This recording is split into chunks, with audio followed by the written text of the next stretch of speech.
I'm here with Mr. Abdul Hakim Shumon, Managing Director of Excellence Ceramics and the Senior Vice President of BCMA.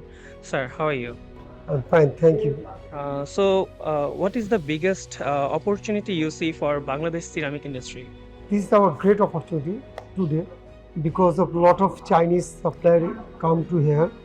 So we can do here our machinery supplier. We can find our technical development.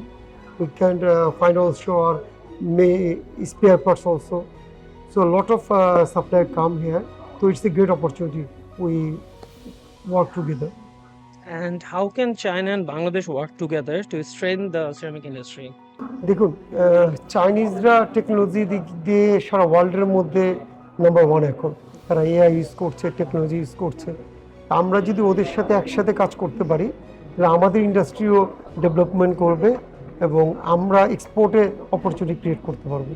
So, what was your biggest takeaway from today's conference? আমার কাছে আজকে যেটা ভালো লেগেছে ওরা energy efficiency নিয়ে অনেক information দিয়েছে আমাদেরকে। আমরা কিভাবে এনার্জিটা সেভিং করতে পারবো, কিভাবে এআইয়ের মাধ্যমে আরও রিডিউস দ্য আপনার ইলেকট্রিসিটি কস্ট কমাতে পারবো, এই ধরনের অনেক কিছু তারা গাইডলাইন দিয়েছে। এগুলো আমরা কাজে লাগাতে পারবো ইনশাআল্লাহ। Thank you, sir, for your time. Assalamu alaikum. Thank you very much.